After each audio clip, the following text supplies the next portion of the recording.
What is good, IE Sports Radio fans? It's your boy, the SoCal Saint, back at it again with the official 50th episode of the premier professional wrestling podcast, the IE Wrestling Show. What's good, everyone? I'm so glad you guys can join me on this special Thursday morning / afternoon, wherever you're listening live on IE Sports Radio's official Spreaker page. Thank you guys for tuning in. It's your boy, the SoCal Saint. I am running on fumes, but I am here for you to give y'all the best in professional wrestling news, rumors, and reviews of shows. Their boy, the SoCal Saint. You can follow me on the X, formerly known as Twitter, at IE Wrestling Show. And you can follow the main hub for all of our shows at IE Sports Radio. That's at IE Sports Radio, also on the X. Please do yourself a favor and check out our official website, iesportsradio.com. You can join for free. You can interact with all the hosts of all the IE Sports Radio shows. You can read blog postings. You can check out our official pages for every show and catch up on episodes. If you have missed a few episodes, it'll have the recent library there that you can catch up on. No problems, no hassle. It's hassle-free. And check out, if you want to throw some shekels our way, the IE Sports Radio merch store. If you appreciate what we do and like what we do here for you at IE Sports Radio. This is the IE Wrestling Show, your direct feed for all that is professional wrestling on the only network that is your direct feed for all that is sports, IE Sports Radio. And we could not do this without our official sponsor, the delicious 100% beef brisket jerky of Planet Jerky. That's Planet Jerky. Check out their official website at planetjerky.net. This jerky is on a whole other planet. Ooh, yeah. So, shout out to the fans that are joining me, the family of IE Sports Radio, the head honcho himself. Oh, excuse me. The head honcho himself, Larry B. What's good, brother? And Jen B., a member of the IE Sports Radio extended family, a part of the family. Thank you for tuning in. I really appreciate it, guys. Also, I just want to shout out the IE Sports Radio crew and family for showing some love to your boy, the SoCal Saint. I recently just turned the big 37 the other day. Thank you for all the birthday wishes and love. Shout out to all y'all. I really do appreciate it. And wow, in the same week, I am celebrating the 50th episode of the IE Wrestling Show. And what a crazy week it has been in the world of professional wrestling. I really don't want to dwell too much on the negative. Many people may say that it's a cop-out, or what, or that I'm not exactly reporting on what I should be reporting on. But I'm gonna give you all my 2 cents, because it would be very hypocritical of me to comment on the allegations that were spread about one AEW superstar, aka the Chris Jericho situation, that's still kind of up in the air. And then if I didn't say anything about the recent Vince McMahon allegations, or thereof, the not so much recent, but the more clarified information that came out the day before the Royal Rumble this past Saturday night. It was last Friday that the news broke. We're just going to jump right in, guys. That one former WWE employee named Janelle Grant, that is the name officially listed in the lawsuit. The lawsuit is public knowledge. You can find the 72-page affidavit of the lawsuit if you want to actually read it. I highly doubt, or I highly suggest you shouldn't, especially if you have a weak stomach. So take that at face value, or take that how you want. Whenever Vince McMahon, a couple years ago, was outed of WWE, it was because of a situation that was reported by the Wall Street Journal, and I believe the New York Times as well, that Vince had NDAs signed by former employees due to sexual misconduct allegations. So fair warning if you're still listening, guys. It's going to be a touchy subject. I'm not going to get into specific details because that's just not what I'm here for, okay? You want all the sordid drama and details. Like I said, you can find this information. It's public knowledge, and you can find this yourself and read it yourself if you're that interested in finding out the actual details and content of what is said in this lawsuit. I am just going to give you the gist of it, in my opinion, on the whole situation in general. So, as we continue, the same situation that came to light a couple years ago, whenever Vince, quote unquote, retired, all those few months ago, has now come to light because apparently Vince hasn't been keeping his end of the bargain. He hasn't been paying on the agreement that was set in writing because of this NDA. Apparently, the agreement was 3 payments of $1 million or something like that. And apparently Vince only made 1 payment and just kind of forgot or wasn't going to pay. Most likely Vince, being the upstanding human being he is, if you can't see me, I'm doing air quotes as I'm saying that, decided he would just not pay this woman any more money that he agreed upon. But apparently Vince was doing some very horrible things to this woman, allegedly. According to, I gotta say allegedly, because it's one person's word against another's, but it's kind of hard to discount what this woman is saying because it's just so out there and just so horrible with the details that what any sane person would make up such a thing. And I'm just going to leave it like that. So I got to take it at face value, in my opinion. So that's for me. I'm taking it at face value. This woman apparently was preyed upon at one of her weakest moments. According to the lawsuit, this was during a time where this woman unfortunately lost her parents, had no job, met Mr. McMahon, and this sort of mentorish relationship began where Vince gave this woman a job and then he started grooming her. And to be completely... The way I could describe this for fans listening live to get an exact idea of what I'm talking about. If you were on the up and up about, the last few years have been, I know here in the world of professional wrestling, we had what was called the speaking out movement. And then in Hollywood, there was the Me Too movement, if people remember that. And there was this horrible man who was a producer at bigwig in Hollywood named Harvey Weinstein. This is like that. Vince was very Harvey Weinstein-esque, maybe even worse, with the way he treated this woman. And his behavior is abhorrent. It cannot be condoned. It cannot be, ignored. It can't be, passed over. It is what it is. So Vince was highly, highly inappropriate is the nicest way I can put that with the way his relationship was with this woman.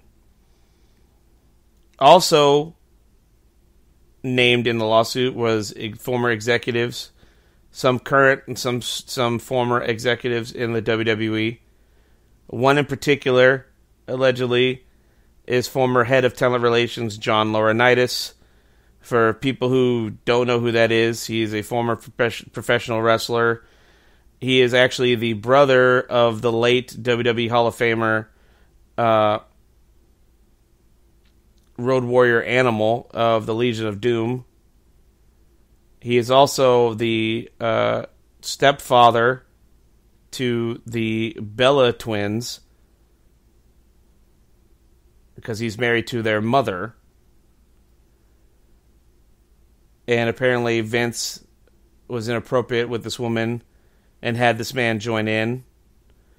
Another person that was not named, but it's fairly certain who this woman is talking about just based on the description of the superstar being a former WWE champion and a former UFC heavyweight champion.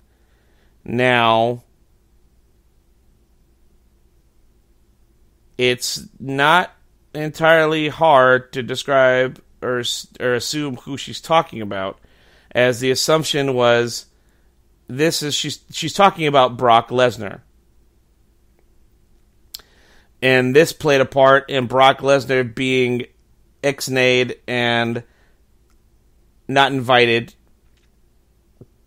to the Royal Rumble this past Saturday. Apparently, before all this went down, Brock was fitted into the plans to show up, be a part of the Men's Royal Rumble match. We haven't seen Brock since SummerSlam last August, when he lost to Cody Rhodes at SummerSlam in a fantastic match. The final image of Brock Lesnar in the WWE may very well be where he extended his hand to Cody Rhodes, shook it, gave him a hug, and raised his arm in front of that live, huge attendance at Ford Field in Detroit. That very may well be the final image of Brock Lesnar in the WWE based on what went down this past weekend with this lawsuit and the details that came out. Brock may never again step foot in a WWE ring based on the details that are listed in that lawsuit. Like I said, I'm not getting into it. I'm not talking details. If you want to see for yourself, look for it yourself. It's public knowledge. You can read it yourself if you're that curious. Take my word for it. It's really, really bad. So, because of this, there was like a black cloud over this really awesome weekend in the WWE. The road to WrestleMania was set to begin, and they had this horrible cloud hanging over its head because of one Vince McMahon, the man who created the WWE, made the WWE what it is today. You know, that you can't argue that. And he very may well be the man that, you know, almost brought it crashing down, which is crazy. The man who made it to what it is the reason why there was such a black cloud hanging over the Royal Rumble on Saturday. So much so that Slim Jim, longtime sponsor of the WWE, you know, from back in the day, especially with the Macho Man Randy Savage, let's never do a Slim Jim. Ooh, yeah! They backed out of the promotion. They backed out of sponsoring the Royal Rumble. And when that happened, that's when things got serious. And the board of directors of TKO, the WWE president, Nick Khan, and the head of Endeavor, and the owner of Endeavor, Ari Emanuel, made comments that this was being handled internally. Vince, of course, released a statement through his attorneys stating that this is a gross misrepresentation, yada yada, you know, trying to defend himself. That he was going to defend himself to the fullest, yada yada. When the Slim Jim sponsorship was rescinded from Slim Jim, there was only one thing that could happen. And Vince McMahon came out and publicly resigned from executive chairman of TKO. He is no longer in the company. He is officially out as of Friday night. So before Saturday's event even began, Vince McMahon had finally resigned, officially resigned, in disgrace. No longer a part of the company that his grandfather, his father, and himself built to what it is today. For the first time ever, there is no member of the McMahon family, no blood member of the McMahon family involved in the day-to-day operations of the WWE. Triple H is still in the company. He's the son-in-law of Vince McMahon. Triple H is the head of creative and talent relations He's not going anywhere. Because I don't believe he had anything to do with this. I don't believe he had any idea what to do with this. He's married to Vince's daughter, for Christ's sake. I can't imagine Vince McMahon would try to rope his son-in-law into his illicit affairs and misdeeds while being married to his daughter. There's got to be some sort of, I imagine there's got to be some sort of line for Vince. And hopefully hurting his own child is that line. And people who want to get on X and Instagram and Facebook and TikTok and say all this shit about Triple H, like he had to know. How couldn't he have known? I saw one horrible comment that some fucking idiot made. Excuse my language. Oh, fuck that. No, don't excuse my language. Some fucking idiot on X made saying like, I hope his pacemaker stops working in reference to Triple H because of what Vince did. How could someone wish that upon someone else? How fucking horrible. And you know, a lot of these fans, these so-called fans, quote unquote, are of the tribalist mind. They're singing the praises of AEW while in the same breath hoping that Triple H dies because he didn't apparently stop Vince's illicit affairs or these misdeeds. Like, that is just fucking sick. That's horrible. That's inexcusable. Fandom can be toxic. And that is a prime example. And me being a nerd, on top of being a professional wrestling fan, fandom is toxic. It can be. It really can be. Because I've seen the absolute best of fandom, and I've seen the absolute fucking worst of it. In terms of, like, nerd fandom, like, in terms of, like, comic book fandom, comic book movies and things like that, Star Wars even, because I'm a big Star Wars fan as well, I have seen horrible fucking things said and done by the fandom.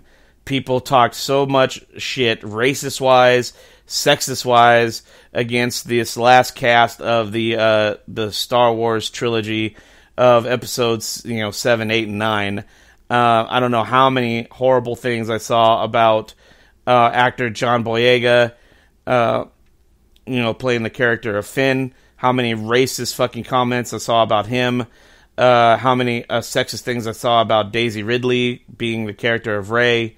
In terms of comic book fandom, when they cast a certain actor of a certain ethnicity or sex playing a character that's normally shown to be the opposite in comic books, people lose their fucking minds, and apparently they lose their fucking decency as well when they comment about it. And then how you hear on wrestling, here in wrestling fandom, it's just as bad, just as toxic, maybe even worse.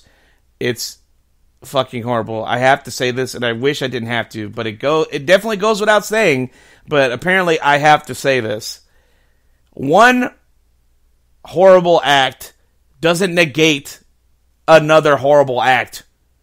So, the people crying and screaming, protecting Chris Jericho and these allegations that are still up in the air. Let's not forget, it was never addressed by Tony Khan or Chris Jericho. It's still up in the air. It's still a little black cloud surrounding AEW on that. This whole Vince McMahon thing, these AEW fucking cultists, because that's what they are taking this Vince McMahon shit as a victory. Where's the victory? I see horrible people in positions of power hurting people that are to them lesser than. Where is there a victory there? There is none. We should not be rejoicing anything right now. Wrestling fans should not be rejoicing anything in terms of these horrible stories and these horrible allegations. So anyone on X, on social media, anywhere, that's sitting there, patting themselves on the back, taking this as a victory for their company and for their chairman or whatever, you guys are fucking idiots. And if you listen to my show and you're one of those people, you can go fuck yourself. I don't want you listening to my show. Turn it off right now. Because I don't want you listening to my show if you're one of those fans. Because I don't do this show for you. I do this show for people who are passionate about professional wrestling, who love professional wrestling, who want to see the industry continue to thrive and grow and just be better.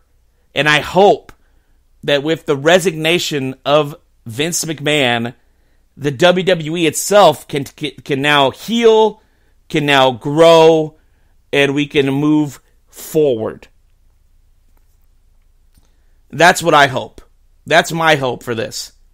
And apparently the backstage reaction has been such. When the news came out that Vince McMahon resigned from the company, apparently multiple talents, if not all talents, were said to have been just a breath of relief, a sigh of relief, a breath of fresh air. They are just happy that this man is no longer affiliated with the company whatsoever. And then Ari Emanuel, the head of Endeavor, the owner of the parent company TKO, which is the parent company for UFC and WWE, is going to be cleaning house. He's going to be looking to find anyone that had anything to do with this, that are close to Vince, that are still in the company, and he's going to fucking clean house. So this is not going to be the first, and damn sure not the last person that you see getting the boot from the company. And a lot of people think Triple H is going to be one of those. No, he's not. I bet my bottom dollar Triple H will not be booted at all for this, because he was not involved. Just because this man is the son-in-law to a monster doesn't make him a monster. There's even rumors that they may bring Stephanie back to the company now, which a lot of WWE superstars want, because Stephanie is way more liked than her father, for obvious reasons. Things were even coming to light that Shane McMahon, the reason why he left the company all those years ago in the mid-2000s, was because he had become aware of his father's misdeeds, even back then, and was trying to do his damnedest to stop his father from doing it, where the opposite happened, where Vince was trying to get Shane to join in on his misdeeds, and Shane was just like, you know what? Fuck this, I'm out. And that's what made Shane McMahon leave the company. Thank God Shane didn't follow in his father's footsteps. This is one of those instances where they say, you know how that term goes, the apple didn't fall far from the tree or whatever? Shane is definitely the opposite of that, because he fell way the fuck far from it, and it's nothing like his father.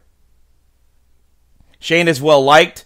Shane is well respected by his peers in the company. You have multiple times, if you see old school wrestlers talking about Shane in shoot interviews, they have nothing but kind and nice things to say about Shane. You never hear an ill word said about Shane ever. Hardly. It's really rare that you hear anything spoken negatively about Shane McMahon.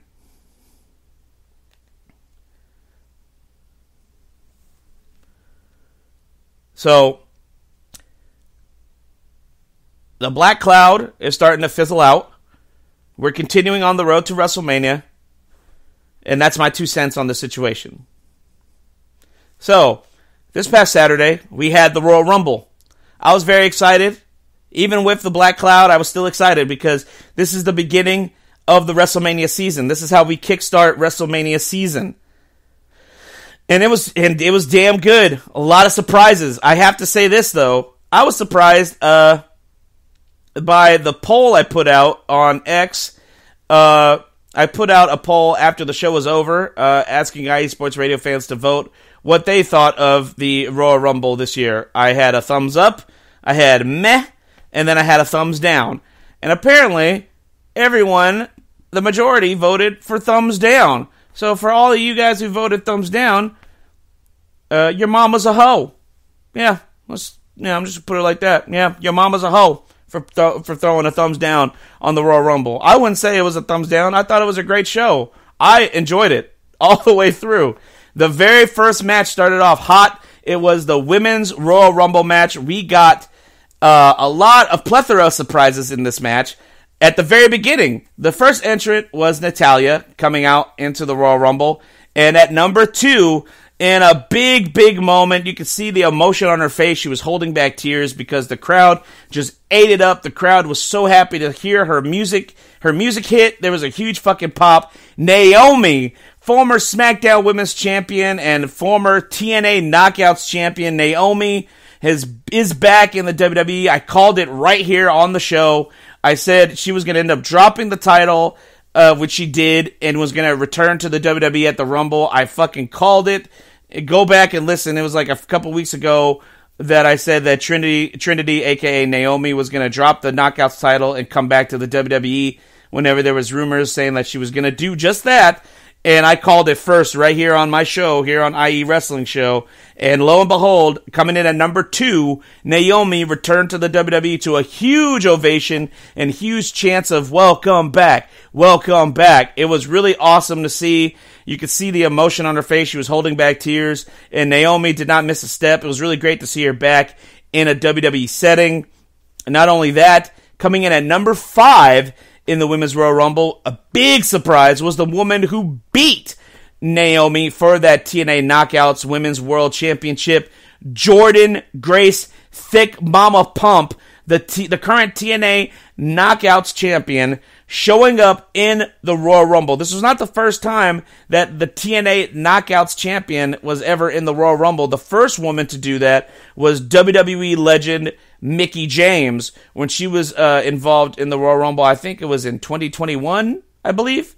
It was either 2020 or 2021. It might have been 2020 when Mickie James was the Knockouts champion and entered into the Royal Rumble that year. So I like I like how Triple H commented on this in the Royal Rumble press conference after the event, where he's like, I'm not going to use that term about a door because I think that's just silly and stupid, aka the Forbidden Door, a comment that WWE had opened the Forbidden Door to TNA. It's just, no, there's some sort of working relationship with TNA and the WWE. They're on good terms, and I think WWE promotes and does and showcases TNA in a better light than AEW ever did whenever they had a short time working relationship. Because I feel like it benefited AEW more than it benefited TNA. This event right here, this relationship that they have with TNA definitely benefits both parties involved. It made Jordynne Grace look like a fucking $1 million. She looked like a strong champion. It definitely would bring more eyes, I believe, to the TNA product, especially their women's division. So that's really something to see. I was really excited about that. I look at it like this. The relationship between the WWE and TNA kind of reminds me of back in the day when WWE had a working relationship with ECW. Back in the late 90s, ECW and WWE had a working relationship. I mean, not to say that WWE and ECW were like ECW wasn't on the payroll as a company. Paul Heyman has spoken about this many times in interviews, that Paul Heyman was under not a contract with Vince McMahon, but a handshake agreement because Vince wanted to sign one of his superstars, Too Cold Scorpio, and famously Too Cold Scorpio came to the WWE at the time and became Flash Funk. And Too Cold Scorpio was actually receiving money, ECW, was receiving money for Too Cold Scorpio's entrance music from Tommy Boy Records, which was a hip-hop record company at the time in the late 90s. I don't even know if Tommy Boy Records is still a thing anymore, but they were getting $1,000 a week to play Too Cold Scorpio's entrance music, where they would do a promotion. They would have that. It was a sponsorship, so they were getting some money. They were going to lose that sponsorship once Too Cold Scorpio went to the WWE. As a way to compensate ECW for the loss, for taking their talent, Vince paid Paul Heyman $1,000 a week to cover the loss of that sponsorship that Too Cold Scorpio had. And that is where the working relationship began with ECW and the WWE. They even sent wrestlers from the WWE to get fine-tuned in ECW. A lot of Attitude Era guys reinvented themselves down in ECW before heading back to the WWE, a.k.a. Al Snow. He developed the character of the talking to the mannequin, the inanimate object, Al Snow and Head. Darren Drozdov started in ECW before heading to the WWE. Jerry Lawler famously wrestled Tommy Dreamer at an event in ECW, but when they had their WWE ECW invasion angle going on in 1997, WWE even let ECW wrestlers wrestle on Monday Night Raw and promote their upcoming first ever pay-per-view in the spring of 1997, which was famously known as Barely Legal, ECW Barely Legal. So that working relationship that ECW and WWE had benefited each other, as both were trying to take out the competition, which at the time, the enemy of both, what's that phrase? The enemy of my friend is my, the enemy of my enemy is my friend. That's how I look at the relationship with ECW and WWE. The enemy of my enemy is my friend. And their mutual enemy at the time was, of course, World Championship Wrestling, WCW. Now, we are here in the year 2024, and I feel like it's history repeating itself. You have the WWE and TNA coming together, and the enemy of my enemy is my friend, and the enemy in question is Tony Khan and All Elite Wrestling. That's the analogy. So, that's in my opinion. But the Women's Rumble was really great. We had the return. Liv Morgan showed back up. She's back competing after being out for a few months with a shoulder injury. And coming in at number 3, the eventual winner of the Royal Rumble. In my mind, she was my pick to win the Rumble. I didn't even say that on the show last. I should have did that. But Bayley, that's right. Bayley became the 2024 Women's Royal Rumble winner. And she has a guaranteed title match scheduled for WrestleMania this coming April. Who she will choose, I think it's a given that it's going to be Bayley and Io Sky. That's my pick. It's going to be Bayley and Io Sky for the WWE Women's Championship at WrestleMania. I believe Damage Control is going to turn on Bayley, possibly this coming Friday on SmackDown, if not sooner, or if not a little later. But I think that's where they're headed. It's going to be Bayley being turned on by the group that she started. Bayley's going to turn face, and she's going to challenge Io for the championship at WrestleMania. Then we had the Fatal 4-Way match, which was then sponsored by Slim Jim, because after the resignation of that monster Vince McMahon, Slim Jim was like, "Oh, okay, we're back. You got rid of the problem, so we'll come back into the fold." And Slim Jim officially sponsored the Fatal 4-Way match for the undisputed WWE Universal Championship, where through the whole match, it was almost kind of distracting, to be honest. The ring post, the barricade, and the ring apron were all draped in Slim Jim red and yellow logos everywhere. I digress. It was a great match, though. LA Knight, yeah! AJ Styles, Randy Orton, and the Tribal Chief Roman Reigns for the undisputed WWE Universal Championship. Let's not pretend like we didn't see it coming. Roman Reigns wins and retains the WWE Undisputed Universal Championship. He is still the head of the table, still champion, thanks to Solo Sikoa, a Samoan spike to Randy Orton. A distraction leads to a spear on AJ Styles, and the cover, 1, 2, 3. Roman Reigns retains the title. The next match on the card was the WWE United States Championship between Logan Paul defending the title against Kevin Owens. That was actually a pretty solid match. There was a little bit of a hoopla involved as well, with Austin Theory and Grayson Waller getting involved, trying to cost Kevin Owens the match. They handed Logan Paul the set of brass knuckles, the same brass knuckles that helped him defeat Rey Mysterio in Saudi to win the title.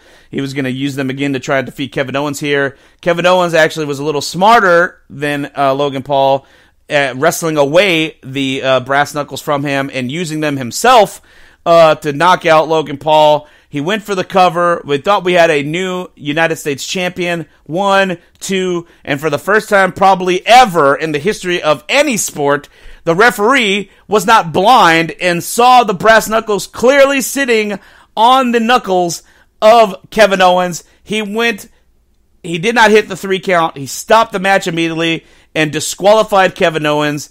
With that disqualification, Logan Paul is still the WWE United States champion. And I'm sure this is not going to be the last time we see Logan Paul and Kevin Owens going at it for the United States Championship. It was a good match. All in all, Logan Paul is still learning. He's doing good. And Logan Paul, he's looking a lot better. And he's doing his due diligence in training, especially with the news that came out via WrestlingAttitude.com that according to who brought this up? Actually, Logan Paul himself wrote this up. This was a news story I didn't get to touch on last week's episode. Apparently, Logan Paul announced on Instagram that he renewed his contract and he will be transitioning into a full-time role with the company. He will not be part-time, apparently, especially going into WrestleMania season. He's going to be going full-time, expressing dedication to his new role. Paul emphasized the need to invest considerable effort and has been training rigorously at the WWE Performance Center. He was doing this ahead of his title match at the Rumble. So apparently Logan Paul is taking it more seriously, and he is now going to be a full-time performer with the WWE. So, hey, that's cool. He must have got a nice little boost in pay with that renewal, too. Who knows? And, shout out to Arthur Parsons in the chat room. That is true. Apparently, after the fact, it came out that Kevin Owens wrestled this match with a fractured foot or a broken foot. And if you watch that match, I wouldn't know the difference. He didn't seem to miss a step at all during that match. And then, boom, the main event, the 2024 Men's Royal Rumble match. It was a little, I will say this, the men's match did not hit as many strides as the women's match did. I will say this, for me, the women's match was more enjoyable than the men's. I still enjoyed both, but the women's match to me was just a little bit better this year than the men's. But we did get some nice surprises in the match as well. Andrade, that's right, Andrade El Idolo is now back in the WWE. He came out to a nice reaction. He had this really cool mask on with a crown on his head. Andrade back in the WWE. He finished up with AEW at the end of last year at the World's End pay-per-view in a losing effort to Miro. And he was out the door, headed back to the WWE. He is now back in the company that his wife works at. Of course, Andrade, if you don't know, is married to the queen herself, Charlotte Flair. That is his real-life wife. And that, of course, makes Ric Flair, his father-in-law. Crazy, right? So Andrade is back in the WWE, and after a segment this past Monday night on Raw, has officially signed with the Raw brand. So Andrade is now going to be a part of Monday nights. So congratulations to Andrade. He's looking good. He's looking yoked. He's back. I'm looking forward to seeing some big things in Andrade's future. A couple of NXT standouts showed up in this Royal Rumble. Carmelo Hayes showed up in his first ever Royal Rumble match. Braun Breaker showed up in the Royal Rumble match. Apparently, Braun Breaker replaced Brock Lesnar. Braun Breaker replaced Brock Lesnar. That spot that Braun Breaker showed up in was actually reserved for Brock Lesnar, but with the whole scandal going on, Brock was told to stay at home, and they got Braun to replace him. Apparently, after the event, on social media, Braun Breaker was saying that the main roster is now his quote-unquote home. So I don't know what that means for his upcoming Dusty Rhodes Tag Team Classic Final with Baron Corbin. Braun may be finishing up with NXT this coming weekend and heading off full-time to the main roster, possibly headed to maybe a big match at WrestleMania, because definitely the WrestleMania card is in flux at the moment, because during the course of this match, unfortunately, and this fucking pains me to say this, I can't fucking believe it, there was a spot in the match where Drew McIntyre gave CM Punk a Future Shock DDT.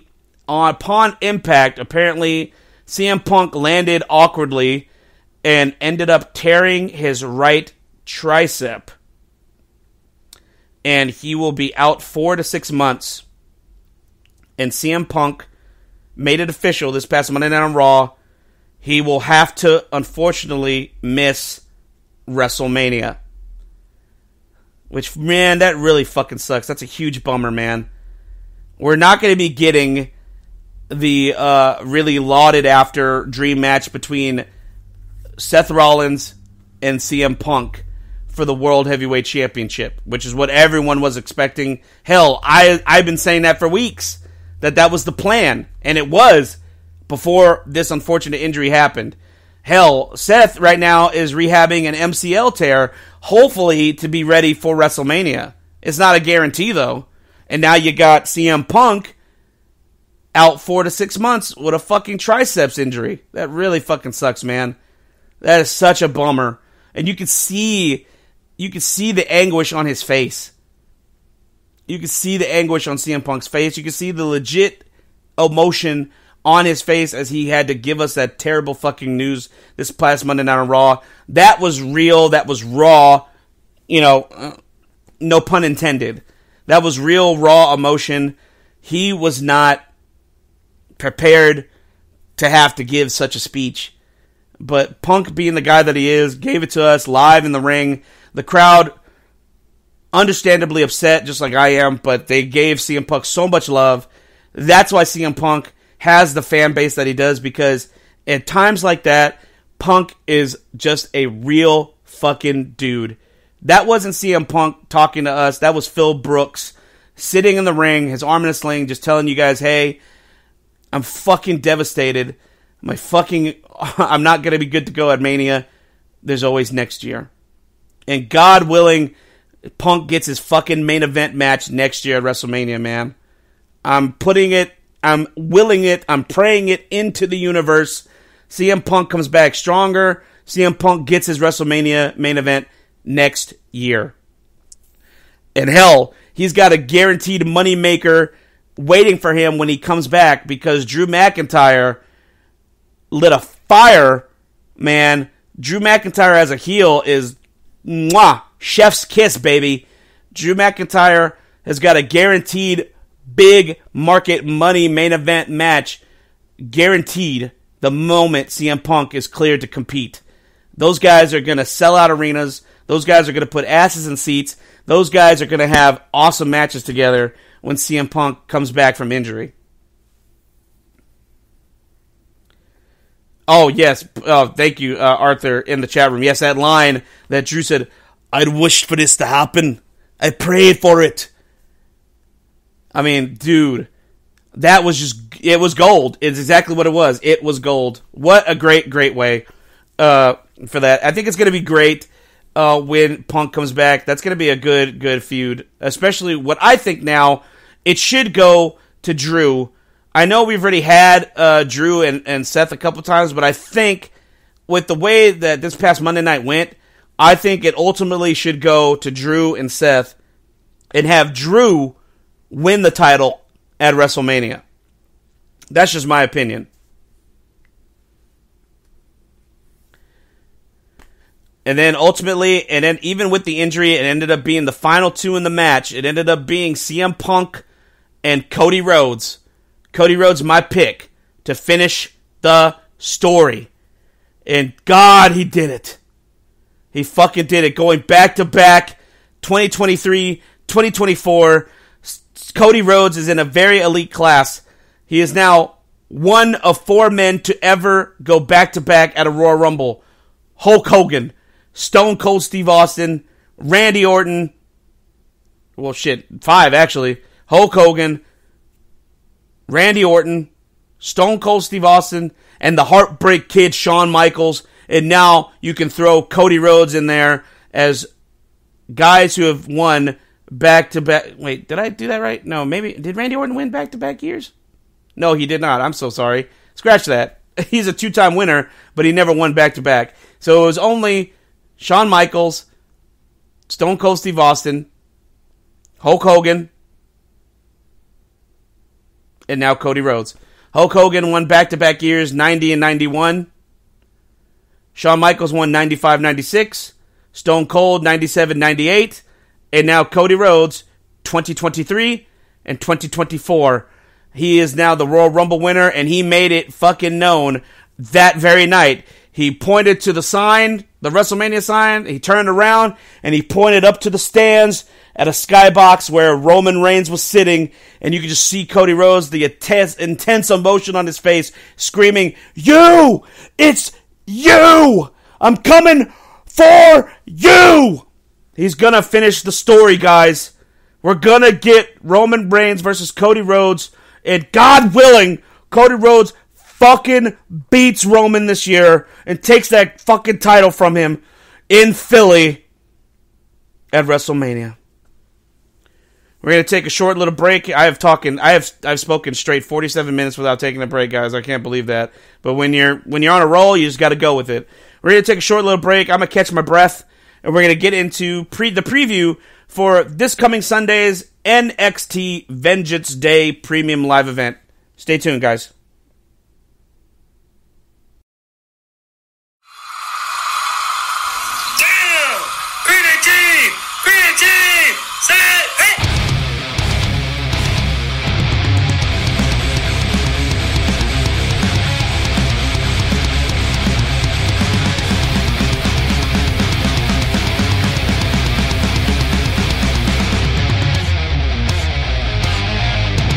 What's going on, football fans? This is me, your boy Larry B, inviting you to join myself, Colin Reynolds, Mike Pat, and John Felipe for one of the most electrifying football shows you have ever heard. 3 and Out, right here at IE Sports Radio. Recap of the week before, a preview of what's to come, and of course, 3 hardcore head-to-head prime-time face-offs each week. You don't want to miss it.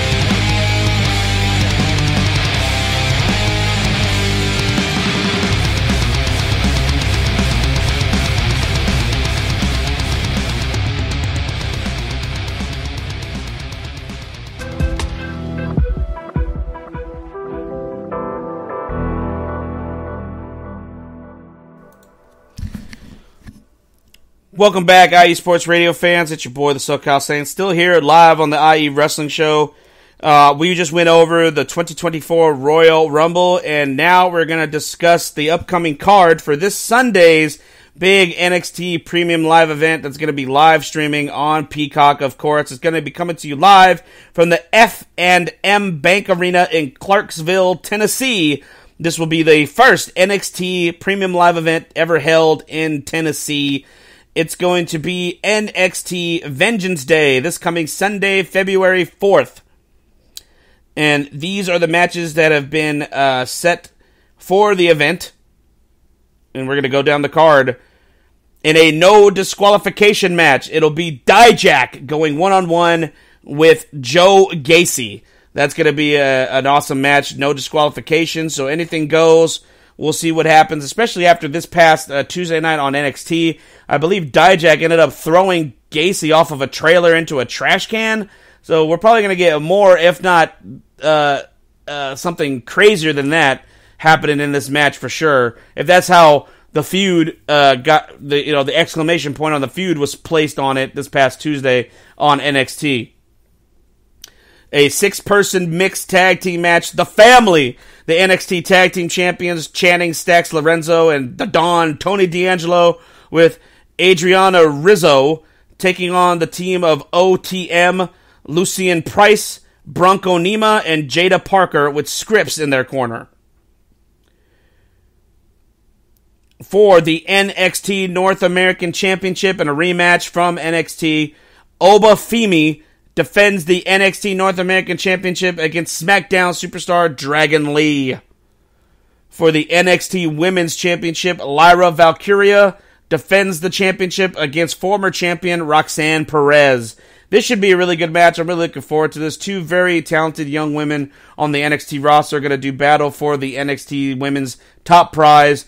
This should be a great match. This could be the standout match on the card, possibly, if not for these next two matches.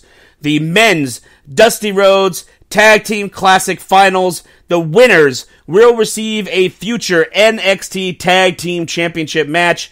It'll be the team of Baron Corbin and Braun Breaker, known as the War Dogs, taking on the team of Carmelo Hayes and Trick Williams. Yeah, whoop that trick, whoop that trick, alright, whoop that trick, oh yeah, man, I like it, yeah, I'm really looking forward to that. That could be the standout match there too. This match could steal the show, if not for the main event, which is for the NXT Championship.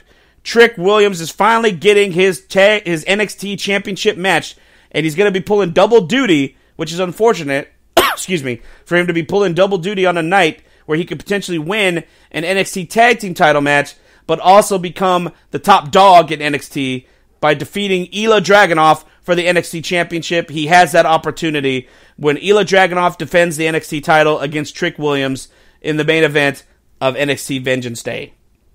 So I'd say a solid card, solid 6-match card for NXT this coming Sunday, February 1st from Clarksville, Tennessee at the F&M Bank Arena.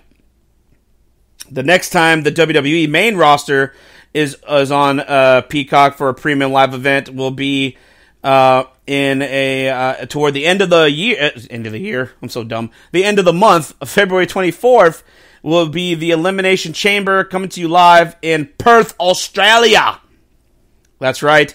And rumor has it that mommy herself, Australian-born WWE Women's World Champion Rhea Ripley, will be defending her title in the main event on that card, which I say, oh, kudos to her. Congratulations. She fucking deserves it. She deserves to main event a pay-per-view. And hell, what better way than to main event a pay-per-view in your home fucking country, guys? So that's the rumor going around. I definitely see that possibly happening for sure. So this is what we got going on with WWE and of course with NXT this coming Sunday. So I didn't really get into too much news, guys. I mean, there's some news here that I could touch on. Unfortunate news for Seth Rollins. If you're a fan of Marvel films and a fan of Seth Rollins, unfortunately, apparently he's been cut. All his scenes have been cut during the reshoots for Captain America Brave New World, the 4th installment of the Captain America series, the first starring the new Captain America, the formerly known as Falcon, now known as Captain America, of course, Anthony Mackie's character of Sam Wilson. Seth Rollins was actually going to be in the movie, the original, cut that was filmed, as a member, if not, I think, the leader of the Serpent Society. They were supposed to be a part of the very beginning of the film and a really big the first big action sequence of the film. Unfortunately, during reshoots, that's all been scrapped, and all his scenes have been cut, so Seth Rollins is no longer going to appear in that movie. So that sucks for Seth Rollins. I'm still going to go watch the movie, but that does suck for Seth Rollins to no longer be in the film any longer. Another WWE superstar will be getting her opportunity at Hollywood with Sonya Deville, set to portray a police officer in a mystery movie known as DNA Secrets. According to 10 Tampa Bay News, DeVille will portray a police officer in the mystery film titled DNA Secrets. The film is about an antique store owner who opens a Pandora's box by gifting DNA kits to relatives. Several family members were killed, and the store owner realized she could be next on the list. As she gets closer to the truth, she discovers that she is at the center of a situation that has put her entire family in danger. DeVille also spoke to 10 Tampa Bay and compared being an actor for the movie to being a WWE superstar. And DeVille speaks, obviously, the hustle and bustle, the hurry up and wait, the cameras, the memorization of lines, the having to constantly be ready and on is very similar. I have to say I do like that in filming. You get more than one take. When you're on Monday Night Raw or Friday Night SmackDown, it's live, and that's it. It remains to be seen when Deville will return to action in the WWE, as she has been nursing an injury. I believe it was a shoulder injury, I think. Congratulations to the Intercontinental Champion Gunther, as yesterday he hit 600 days as Intercontinental Champion. A total of 91 championship defenses recorded across television, premium live events, house shows, and dark matches. A fighting champion, Gunther is still the Intercontinental Champion. He is the longest reigning Intercontinental Champion in that title's long, illustrious history. Big match announced for the Wrestling Revolver's big event during WrestleMania weekend. It will be a title for title match. The House of Glory champion Santana defending the title against defending Wrestling Revolver champion, former TNA World Champion Alex Shelley. That is the main event set for Wrestling Revolver House of Glory Philadelphia, April 5th, 3 p.m. live on Triller TV and Fight TV. And it's going to be live at the Trinity Center for Urban Life at 2212 Spruce Street. If you're going to be in Philly for WrestleMania weekend and you want to see some other wrestling live during WrestleMania weekend, check out the Wrestling Revolver House of Glory Unified Show in Philadelphia on April 5th. Especially with that main event, that looks like it's going to be a solid card. Big ups and shout out to my father, Jose Sandoval, my dad. Hey, Dad, if you're listening, I love you. My dad surprised me with tickets to Friday Night SmackDown, Friday, March 8th. This is during the road to WrestleMania, so I'm really excited. We're going to be going live at the American Airlines Center in Dallas, where the Dallas Mavericks and the Dallas Stars play all their home games. I cannot wait. It's definitely not the first time I've been there. I've been there for a few Raws at that location. This will be my first time going to SmackDown in many years. So I'm really excited. Me and my dad are going to be going there to watch Friday Night SmackDown. I'm really looking forward to what potentially could be going on. Since March, we're getting down to the wire, and it'll be the final few weeks before WrestleMania. So who knows what could happen at that show. I'm really excited, guys, so I can't wait, and I'll give you guys all the deets whenever that happens. So thank you guys for tuning in for the 50th episode of the IE Wrestling Show. I really do appreciate it, guys. I hope you stuck with me. I know I kind of went off on a little tirade there at the very beginning, but I felt like I had to address it, because if I didn't address it and just ignored it, I would make me look like a hypocrite, and that's something that I definitely don't want to come across as, especially to my loyal listeners and to the IE Sports Radio crew. So I had to give my 2 cents on a very terrible situation, but hopefully this dark cloud has been dispersed, and we can get on by getting on, moving forward, looking at the positives and not the negatives, and leave that shit in the dirt where it belongs, with the trash that is Vince McMahon. And for that, guys, I am the SoCal Saint. This is the IE Wrestling Show, and I will be back, same SoCal Saint time, back on my regular SoCal Saint day on Wednesday next week. Check it out, guys. Thank you for tuning in. Take care. Peace out.